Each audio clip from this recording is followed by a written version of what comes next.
Hello guys, this is me Amit Ghetwan and welcome back to my YouTube channel educational quest में आपका स्वागत है।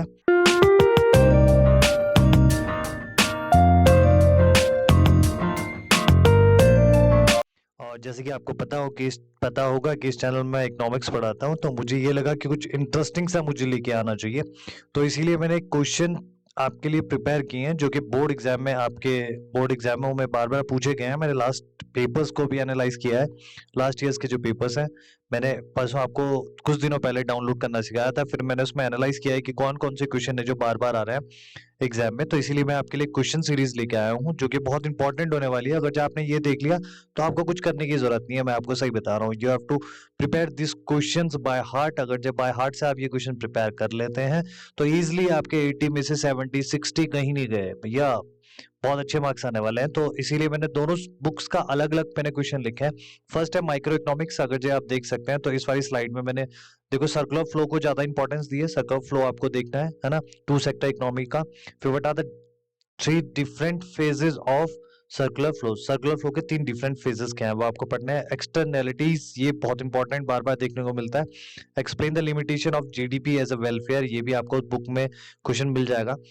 फिर चैप्टर नंबर 3 से 4 से मैंने इसमें बताया डबल काउंटिंग की क्या क्या प्रॉब्लम है ना, how it should be avoided, कैसे अवॉइड करना है। और by national income it item included and excluded in the estimating of national income, भाई क्या क्या आइटम है जो हम एक्सक्लूड कर सकते हैं, इंक्लूड कर सकते हैं।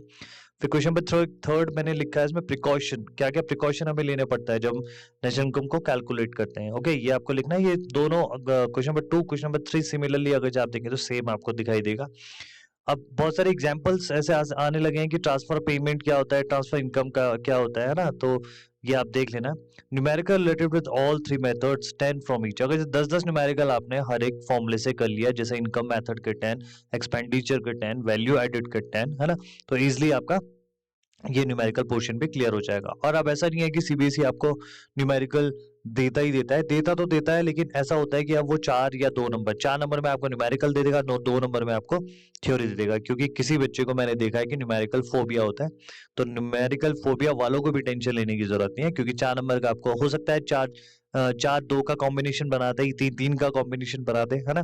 तो कहीं ना कहीं इसलिए नेशनल इनकम वाले चैप्टर से ये प्रिकॉशन बहुत इंपॉर्टेंट है। देख लो आप, प्रिकॉशन हो गया, ट्रांसफर पेमेंट हो गया, ट्रांसफर इनकम हो गया, पूछ लेता है कुछ भी एग्जाम्पल में। Numerical and meaning of real and nominal GDP, भैया ये भी देख लेना, real and nominal GDP, GDP deflector, यहाँ से बहुत बार क्वेश्चन आ चुके हैं हमारे एग्जाम में। आगे चलते हैं। चैप्टर नंबर 5 और 6 कंबाइन मैंने बनाया, आप देख सकते हैं। सो इस वाले चैप्टर में अगर जो हम बात करें, चैप्टर खोलते ही हमारे पास आता है मनी, है ना। तो हमें मनी के फंक्शन पढ़ लेना है। 4-5 फंक्शन है ना, जो मनी के है वो हमें 4-5 पढ़ लेने हैं, देखो अच्छे से, क्योंकि कोई सा भी कॉन्सेप्ट आपसे पूछ सकता है। फिर थोड़ा आगे जाएंगे तो आगे जाने के बाद हमें मिलता है मनी सप्लाई। ठीक है, मनी सप्लाई क्या है हमारे सिलेबस में, अगर जो हम देखें तो M1 कंपोनेंट है। M1 के अंदर जो CU प्लस DD आता है वो आप करेंसी प्लस डिमांड डिपॉजिट आता है, उसे एक बार अच्छे से देख लेना। फिर ये कह रहा है फंक्शन ऑफ मनी, भाई फंक्शन ऑफ मनी मैंने बता ही दिया आपको। आरबीआई के बारे में आपको बहुत अच्छे से पढ़ना है, डिटेल में पढ़ना है, उसके क्वालिटेटिव क्वांटिटेटिव इंस्ट्रूमेंट, आरबीआई कैसे हमें इन्फ्लेशन और डिफ्लेशन की सिचुएशन को कंट्रोल करता है। तो ये पूरा आरबीआई है ना। मॉनेटरी पॉलिसी और फिस्कल पॉलिसी, ये दोनों इसके अंदर आप पढ़ लेना। फिर उसके बाद उसका टॉपिक आता है money creation. Okay, money creation by the commercial bank, कैसे मनी क्रिएशन करता है वो मैंने आपको बताया था, सिखाया है पहले। अ, आप देख सकते हैं वीडियोस में, मनी क्रिएशन करना इजी है। फिर उसके साथ कुछ न्यूमेरिकल है, न्यूमेरिकल देख लेना। उसके साथ एक कॉन्सेप्ट आता है मनी मल्टीप्लायर, तो है ना 1/CRR या 1/LRR या 1/SLR, आपको कुछ भी दिया हो सकता है। So you have to keep in mind that कि मनी क्रिएशन जब करते हैं तो ये मनी मल्टीप्लायर का फॉर्मूला बहुत इंपॉर्टेंट है। चैप्टर नंबर 7 और 8 की बात करें, एग्रीगेट डिमांड एग्रीगेट सप्लाई आपको अच्छे से पढ़ना है, इसके डायग्राम अच्छे से पढ़ने हैं कि इसमें क्या डायग्राम बनते हैं, कैसे डायग्राम बनाते हैं, है ना। इसका टेबल एक सिखाया है, वो टेबल आपको अच्छे से देखना है। ठीक है, ब्रेक इवन पॉइंट्स आप देख लेना, कहाँ पे ब्रेक इवन पॉइंट है, कौन सी सिचुएशन है। रिलेशनशिप देखना है। ये एवरेज प्रोपेंसिटी टू कंज्यूम गलत लिख दिया है, ACP लिख दिया है मैंने, APC होना चाहिए था।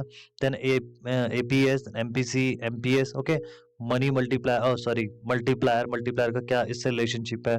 सी फंक्शन एंड एस फंक्शन, बार बार क्वेश्चन आ रहे हैं। सी फंक्शन से मैंने देखा है कि क्वेश्चन आ रहे हैं बार बार, एस फंक्शन से भी क्वेश्चन उठा के वो दे देता है, जिसमें आपका जो फॉर्मूला लगता है ना, फॉर्मूला आपने देखा होगा, सी फंक्शन वाला अगर जो फॉर्मूला है वो लगाना, एस फंक्शन वाला फॉर्मूला है।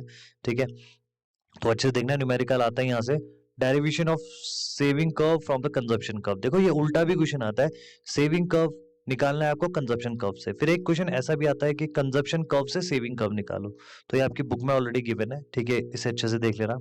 Working of investment multiplier by giving some numerical example, ठीक है। अब इसमें आपको क्या है ना, इन्वेस्टमेंट मल्टीप्लायर, जैसे change in income upon change in investment, then one upon one minus MPC, है ना। तो ये इसके फॉर्मूले हैं, ये आप अच्छे से देख लेना, यहाँ से भी आपको बहुत बार न्यूमेरिकल देखने को मिलता है। मनी मल्टीप्लायर का मैकेनिज्म कैसे चलता है, मनी मल्टीप्लायर सॉरी मल्टीप्लायर का मैकेनिज्म कैसे चलता है। फिर how equilibrium of income attain through the as और एएस और एडी अप्रोच और एस और आई अप्रोच से हम इक्विलिब्रियम लेवल पे कैसे इक्विलिब्रियम इनकम कैसे निकाल सकते हैं, है ना। इससे भी न्यूमेरिकल आ जाता है, थ्योरी भी आती है।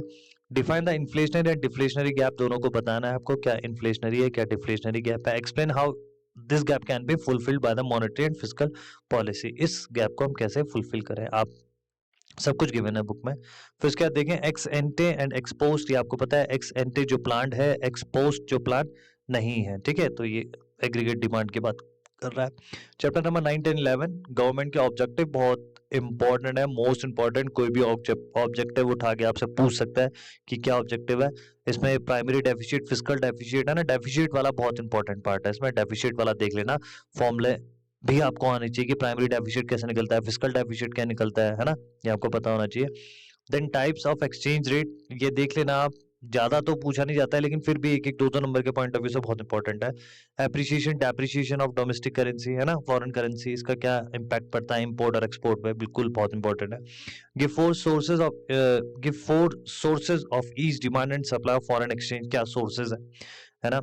मैनेज फ्लोटिंग सिस्टम आपको बताना है, merit demerit fixed and flexible exchange rate system, flexible ज्यादा पूछता है, फ्लेक्सिबल देख लेना। कंपोनेंट ऑफ बीओपी, ठीक है, बैलेंस ऑफ पेमेंट की बात कर रहा है, ठीक है। बीओटी भी होता है बैलेंस ऑफ ट्रेड, तो देख लेना है कैसे इसको पढ़ना है। इसमें जो अकाउंट्स आते हैं वो आपको बहुत अच्छे से देखना है, कैपिटल अकाउंट, करंट अकाउंट, क्या कैपिटल में आएगा क्या करंट में आएगा, है ना। ये एग्जाम में सबसे पहला ही क्वेश्चन बार बार पूछा जाता है, मैंने देखा है मैक्सिमम सबसे पहला ही पूछा है कि अगर हमें किसी कंट्री ने लोन दिया है तो हमारे कौन से हमारे पास क्रेडिट होगा डेबिट होगा। कॉमन सी बात है, पैसा आया तो क्रेडिट होगा, लेकिन करंट में आ गया, करंट अकाउंट में आएगा कि कैपिटल में आएगा, ठीक है। तो लोन दिया है तो हमारी लायबिलिटीज बढ़ेगी, इट्स मीन ये कैपिटल में आएगा।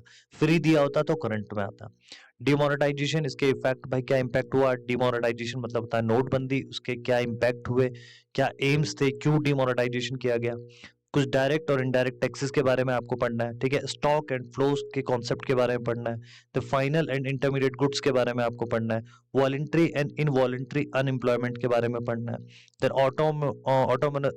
Autonomous and accommodating transaction in BOP, ये अलग से देखो, आप देख सकते हैं इसकी अलग से टीआरजी अगर आप पढ़ते हो तो उसमें भी अलग से मेंशन है, और अगर आप एनसीईआरटी है तो उसमें ही मेंशन है। Devaluation and depreciation of domestic currency, भाई इन दोनों का मतलब क्या होता है। देखो डिवैल्यूशन मतलब भी गिरना होता है, डेप्रिसिएशन मतलब भी गिरना होता है, लेकिन इन दोनों में डिफरेंस क्या है। रेवेन्यू एंड कैपिटल एक्सपेंडिचर, दोनों एक्सपेंडिचर बताना है कैसा होता है, ठीक है। डेप्रिसिएशन एंड कैपिटल लॉस, इसके बारे में आपको बताना है। फिर हम आते हैं दूसरी बुक पे, Indian economic development. So Indian economic development में अगर जब फर्स्ट 2 चैप्टर देखें तो बहुत सिमिलर है ना।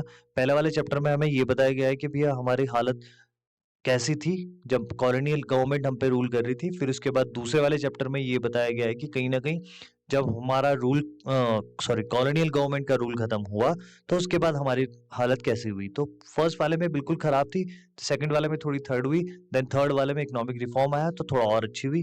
तो उसके अकॉर्डिंग मैंने सारे क्वेश्चन लिखे हैं। देखो पहले ही पूछा स्टैग्नेशन इन एग्रीकल्चर सेक्टर क्यों था, ठीक है। लैंड रेवेन्यू सिस्टम क्या होता है, ठीक है। Discuss the role of small scale industry in the generation of employment, भाई स्मॉल स्केल इंडस्ट्री का क्या रोल है एम्प्लॉयमेंट जनरेट करने में। Handcraft industry affected the Indian economic, बताओ भाई कैसा किया, बिल्कुल। लॉन्ग 5 ईयर प्लान, ठीक है, 5 year plan, long term goal of 5 year plan के गोल आपको बताना है।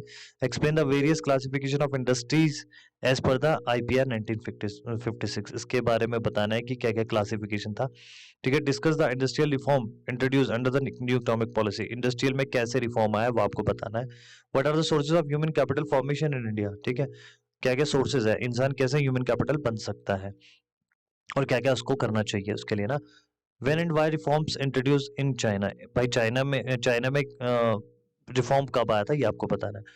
What similar development strategy have India, China and Pakistan followed for their respective development, क्या क्या इन्होंने स्ट्रेटेजीज को फॉलो किया था अपने देश को आगे बढ़ाने में।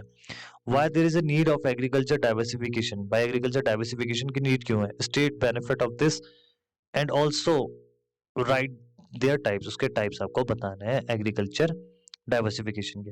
Explain the great leap forward campaign, इसके बारे में बता रहे हैं। कल्चरल रेवोल्यूशन ऑफ चाइना, ठीक है, चाइना में क्या था 1978 की बात है, ठीक है, इस समय हुआ था pre period. What are the sources of rural credit in India, भाई क्या सोर्सेज है, इंस्टीट्यूशनल नॉन इंस्टीट्यूशनल ये सब है ना, पता है ना। एवरी सोर्स ब्रीफली, अब अच्छे से पढ़ना है आपको। फॉर्मल एंड इनफॉर्मल सेक्टर दोनों के बारे में बताना है। इसमें फॉर्मल आता है, इनफॉर्मल आता है, कैजुअलाइजेशन आता है, ठीक है, कैजुअलाइजेशन जब क्या होता है कि गवर्नमेंट से कोई कैजुअल जॉब में आता है, that is called casualisation. Explain any 4 major component of human development indicators, ठीक है, उसके जो एसडीआई जो टेबल होता है उसके 4 कंपोनेंट आपको बताने कि उसके अंदर क्या क्या 4 कंपोनेंट होते हैं। Measure taken by the government to improve the condition of agriculture marketing, भाई गवर्नमेंट ने क्या क्या मेजर्स लिए थे, मतलब वो regulate marketing, provision of infrastructure है ना, पॉलिसी इंस्ट्रूमेंट ये सब है, इसमें आपको पढ़ना है। then discuss the various remedial measures which are needed to solve the problem of unemployment in India, ठीक है, अनएम्प्लॉयमेंट के प्रॉब्लम को हम कैसे दूर कर सकते हैं इंडिया के अंदर। Define the purchasing power parity with an example, purchasing power parity क्या होती है, हर एक कंट्री की परचेजिंग पावर पैरिटी अलग अलग होती है। अगर हमें एक महीने में 20,000 लगता है इंडिया में जीने में, तो ऐसा नहीं है कि 20,000 ही हमें का ऑस्ट्रेलिया में रहेंगे, वहाँ की परचेसिंग पावर पैरिटी अलग अलग है। वहाँ का, यहाँ का बर्गर अगर 20 का आता है तो हो सकता है वहाँ पे 50 का हो, तो अलग अलग चीजें। What are the reason for slow down of growth and re emergency of poverty in Pakistan, Pakistan की इकोनॉमी बार बार नीचे क्यों हो रही थी ये आपको बताना है। What are the main problem of human capital formation in India, भाई क्या क्या प्रॉब्लम्स है ना, जैसे हम बोल रहे हैं पॉपुलेशन बहुत ज्यादा बढ़ रही है, ठीक है, ब्रेन ड्रेन हो रहा है, ठीक है, rural economic development is necessary for Indian economic development, do you agree with this statement, आपको बताना है कि भाई रूरल इकोनॉमिक डेवलपमेंट जरूरी है कि नहीं है, ठीक है।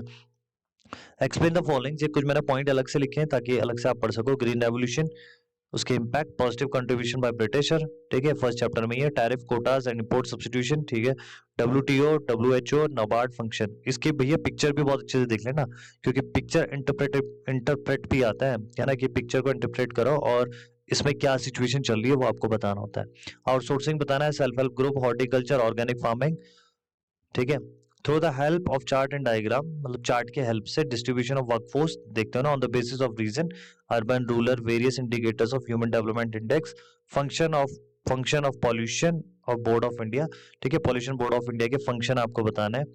एंड कुछ ये लिखे function of environment, by environment के क्या क्या फंक्शन है कि सस्टेन लाइफ और provide resources, casualization, informalization of workforce, ozone depletion, global warming, land degradation, biodiversity loss, step to take attain the sustainable development, ठीक है, challenges to mechanism of agriculture marketing, क्या क्या चैलेंजेस थे, difference between, ये following कुछ difference दिए मैंने, physical human capital and human development, institutional non institutional, tariff and non tariff barriers, okay. So मैं आपको पहले ही बता रहा हूँ ये स्लाइड बहुत इंपॉर्टेंट है, जिस बच्चे को एग्जाम में बहुत अच्छा करना है तो वो सिंपल ये क्वेश्चन आराम से पढ़ ले, पूरी बुक, ये दोनों बुक कवर है, दोनों बुक का जस्ट है ये, अगर से इन चैप्टर्स को, इन क्वेश्चंस को आपने आराम से पढ़ लिया तो कोई भी आपको 80 में से 80 में से 75 लाने से नहीं रोक सकता है। ओके, नेक्स्ट वीडियो में मिलेंगे आपके साथ ह्यूमन कैपिटल फॉर्मेशन, मुझे एक वीडियो बनाना है तो मैं उस पर वीडियो बना के आपके सामने जल्द से जल्द डालूंगा, और कमेंट जरूर कीजिए कि ये क्वेश्चन आपको कैसे लगे और ये वीडियो आपको कैसा लगा। Please like, share and subscribe. Okay okay, good night, see you tomorrow, bye bye.